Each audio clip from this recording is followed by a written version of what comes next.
তো অলরাইট আজকে আমরা এইচএসসি জিওগ্রাফির যে AC76 পেজ রয়েছে সেই টেস্ট পেপারের সলভ করবো AC76 এবিটি এর। তো চলো আমরা চটপট টেস্ট পেপার বার করে নিই, দেরি করে কেন কোনো লাভ নেই। আমাদের প্রথমে যা আছে মাল্টিপল চয়েস যে রেগুলো রয়েছে সেগুলো আমরা 21টা প্রশ্ন রয়েছে, সেই 21টা প্রশ্ন আমরা এখানে উত্তর করব এবং তারপরে যে শর্ট কোশ্চেনগুলো রয়েছে সেগুলো আমরা কিন্তু লিখিয়ে দেবো, তোমরা কিন্তু খাতা পেন নিয়ে রাখো, লিখে নেবে, ঠিক আছে। প্রথম প্রশ্ন হচ্ছে গ্রেড শব্দটি প্রথম ব্যবহার করেন কে? আনসার হবে জি.কে. গিলবার্ট। অপশান এ, অর্থাৎ অপশান এর আনসারটা হবে এখানে গ্রেড শব্দটি প্রথম ব্যবহার করেন জি.কে. গিলবার্ট। পরবর্তী প্রশ্ন হচ্ছে আমাদের পাললিক শিলা দ্বারা গঠিত হওয়ার সময় কখনো কখনো জল তার মধ্যে আবদ্ধ হয়ে থেকে যায়, এই ধরনের জলকে কি বলে? আবহিক জল, নাকি উৎসন্ত জল, নাকি সহজাত জল, নাকি মহাসাগরীয় জল? আনসার হবে সহজাত জল। নেক্সট কোশ্চেন হচ্ছে নিরক্ষীয় জলবায়ু অঞ্চলের একটি বৈশিষ্ট্য হলো কি? শুষ্ক গ্রীষ্মকাল ও আর্দ্র শীতকাল, নাকি বার্ষিক উষ্ণতার প্রসর বেশি, নাকি শীতকালে তুষারপাত হয়, নাকি অপরাহ্নে পরিচলন বৃষ্টিপাত হয়? তো এখানে আনসার হবে অপরাহ্নে পরিচলন বৃষ্টিপাত হয়, ঠিক আছে। তাহলে আমাদের গেলে নিরক্ষীয় জলবায়ু অঞ্চলের একটি বৈশিষ্ট্য হলো অপরাহ্নে পরিচলন বৃষ্টিপাত হয়। চারের প্রশ্নে আমরা আসি ভারতের একটি উল্লেখযোগ্য কাস্ট অঞ্চল। ভারতের একটি কাস্ট অঞ্চল কি উল্লেখযোগ্য? ব্রহ্মপুত্র উপত্যকা, নাকি মরুস্থলী, নাকি মালাবার উপকূল, নাকি পাঁচমারি? আনসার হবে ভারতের একটি উল্লেখযোগ্য কাস্ট অঞ্চল হচ্ছে পাঁচমারি। নেক্সট হচ্ছে গম্বুজাকৃতি পাহাড়ে কোন ধরনের নদী নকশা সৃষ্টি হয়? কোন ধরনের নদী নকশা সৃষ্টি হয়? কোন ধরনের হবে? বৃক্ষরূপী, না কেন্দ্র বিমুখ, নাকি কেন্দ্রাভিমুখ, নাকি যা জাফরি মুখ রূপী? আচ্ছা, এখানে আনসার হবে তোমাদের কেন্দ্র বিমুখ, ঠিক আছে। নেক্সট হচ্ছে মৃত্তিকা পরিলেখ মৃত্তিকা পরিলেখের এ স্তর থেকে বি স্তরে পদার্থের অপসারণ পদ্ধতিকে কি বলে? তো এখানে আনসার হবে তোমাদের এলুফিশন, ঠিক আছে। তাহলে কি হচ্ছে মৃত্তিকা পরিলেখের এ স্তর থেকে বি স্তরে পদার্থের অপসারণ পদ্ধতিকে বলে এলুভিয়েশন। আচ্ছা, নেক্সট আমাদের কি হচ্ছে পরবর্তী প্রশ্ন, সংরক্ষণযোগ্য উদ্ভিদ ও প্রাণীদের সংখ্যা যে পুস্তকের মাধ্যমে প্রকাশ করা হয় তাকে কি বলে? গ্রিন ডেটা বুক, নাকি গ্রিন ডেটা কার্ড, নাকি রেড ডেটা বুক, নাকি রেড ডেটা কার্ড? সো এখানে আমাদের আনসার হবে হচ্ছে তোমার রেড ডেটা বুক। ওকে, পরবর্তী প্রশ্ন হচ্ছে একটি মনুষ্য সৃষ্ট বিপর্যয়ের উদাহরণ দাও। সুনামি, না খরা, নাকি ভোপাল গ্যাস বিপর্যয়, নাকি ধস? আনসার হবে ভোপাল গ্যাস বিপর্যয়।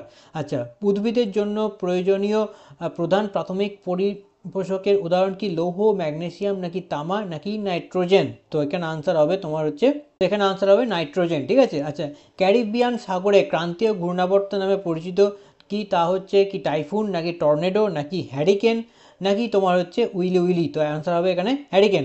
যে কৃষি ব্যবস্থার নিকটবর্তী শহর বিক্রয় করার উদ্দেশ্যে ফুল, ফল, শাকসবজি চাষ করা হয় তাকে কি বলে? উদ্যান কৃষি, নাকি বাগিচা কৃষি, নাকি ব্যাপক কৃষি? তো আমাদের এখানে আনসার হবে উদ্যান কৃষি, ঠিক আছে। পরবর্তী প্রশ্ন অনুযায়ী যাই, পর্যটন যে প্রকার অর্থনৈতিক ক্ষেত্রের অন্তর্গত তা হলো কি? না প্রাথমিক ক্ষেত্র, নাকি দ্বিতীয় ক্ষেত্র, নাকি তৃতীয় ক্ষেত্র, নাকি চতুর্থ ক্ষেত্র? তো আমাদের এখানে আনসার হবে যে তৃতীয় ক্ষেত্র। নেক্সট হচ্ছে ভারতের প্রথম কার্পাস বয়নশিল্প স্থাপিত হয় কোথায়? রিষড়ায়, নাকি হুজুরিতে, নাকি আহমেদাবাদে, নাকি মুম্বাই? আনসার হবে আমাদের হুজুরিতে। নেক্সট আমাদের প্রশ্ন হচ্ছে ভারতে নীল বিপ্লব যে উৎপাদনের সাথে জড়িত তা কি? দুধ, মাংস, ডিম, নাকি মাছ?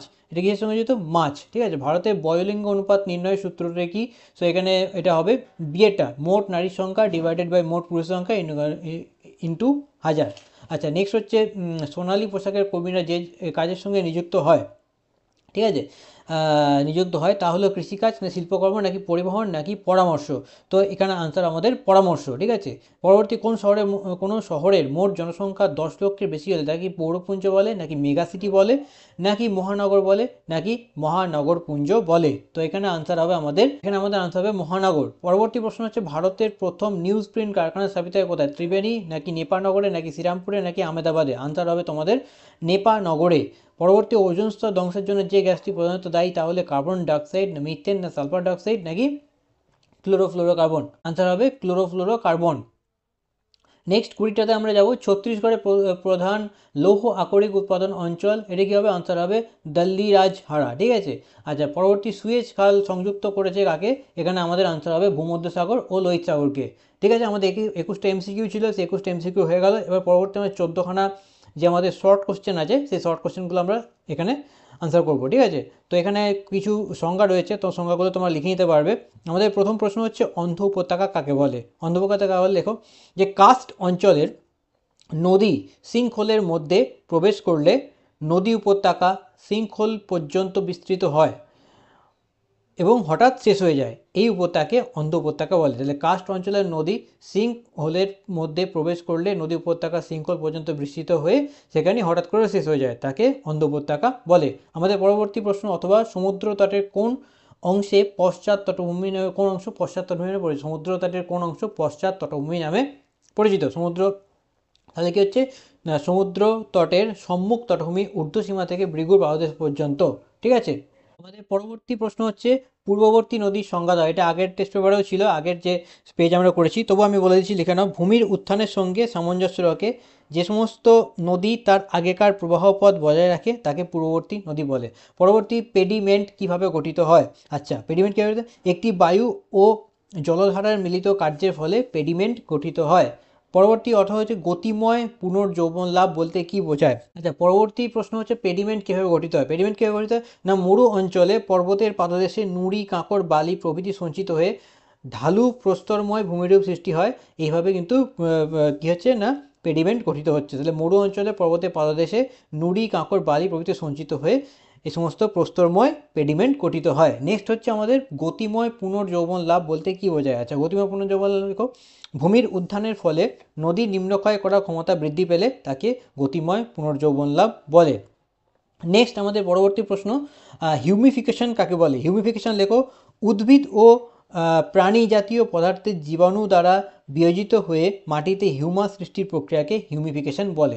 পরবর্তী প্রশ্ন, অথবা শরীরবৃত্তীয় শুষ্ক মৃত্তিকা বলতে কি বোঝো। আচ্ছা, যে মাটিতে পর্যাপ্ত জল থাকা সত্ত্বেও অতিরিক্ত লবণতার জন্যে উদ্ভিদ ওই জল গ্রহণ করতে পারে না তাকে শরীরবৃত্তীয় শুষ্ক মৃত্তিকা বলে। আচ্ছা, পরবর্তী প্রশ্ন আমাদের কি রয়েছে, জলবায়ু পরিবর্তনের দুটি নিদর্শন উল্লেখ করো। আচ্ছা, জলবায়ু কী হচ্ছে দুটো লেখো, যে সমুদ্রপৃষ্ঠের ওঠানামার সঙ্গে উপকূলের উত্থান এবং নিম্নস্খলন এবং বিভিন্ন স্থানে হিমবাহের অগ্রগমন ও পশ্চাৎ অপসারণ, ঠিক আছে। আচ্ছা, পরবর্তী প্রশ্ন আমাদের শুষ্কবিন্দু বসতি বলতে কী বোঝায়। শুষ্কবিন্দু, বন্যার হাত থেকে রক্ষা পাওয়ার জন্য গ্রামের সবথেকে উঁচু জায়গাগুলোতে বিক্ষিপ্তভাবে যে বসতি গড়ে ওঠে তাকে শুষ্কবিন্দু বসতি বলে। পরবর্তী প্রশ্ন আমাদের অতি জনাকীর্ণতা বলতে কি বোঝো। আচ্ছা, লেখো, কোনো দেশের সম্পদের তুলনায় যখন সেই দেশের জনসংখ্যা বেশি হয় তখন তাকে অতি জনাকীর্ণতা বলে। পরবর্তী প্রশ্ন আমাদের পরিকল্পনা অঞ্চলের সংজ্ঞা দাও। আচ্ছা, পরিকল্পনা অঞ্চল লেখো, পরিবেশ ও আর্থসামাজিক উন্নয়নের উদ্দেশ্যে যে অঞ্চলকে পরিকল্পনার অন্তর্গত করা হয় তাকে পরিকল্পনা অঞ্চল বলে। নেক্সট হচ্ছে উন্নয়নের সংজ্ঞা দাও। উন্নয়নের সংজ্ঞা লেখো, অর্থনৈতিক, সামাজিক ও রাজনৈতিক অবস্থার সার্বিক অগ্রগতিকে উন্নয়ন বলে। নেক্সট আমাদের রয়েছে পৃথিবীর দীর্ঘতম রেলপথটির নাম লেখো। লেখো, ট্রান্স সাইবেরিয়ান রেলপথ। আচ্ছা, নেক্সট হচ্ছে আইসোটোপেন কি। আইসোটোপেন লেখো, যে কাঁচামাল এবং উৎপাদিত দ্রব্যের মিলিত মোট পরিবহন ব্যয় রেখাকে আইসোটোপেন বলে। নেক্সট হচ্ছে দক্ষিণ ভারতের দুটো লৌহ ইস্পাত শিল্পকেন্দ্রের নাম লেখো। এক হচ্ছে বিশাখাপত্তনম স্টিল প্রজেক্ট, আর নেক্সট হচ্ছে বিশেষহারা iron and steel limited. Next হচ্ছে আমাদের বহিঃক্ষেত্রীয় সংরক্ষণ কাকে বলে। আচ্ছা, কোনো জীবকে তার প্রাকৃতিক বাসস্থান থেকে সরিয়ে অন্য কোনো স্থানে সংরক্ষণ করাকে বলে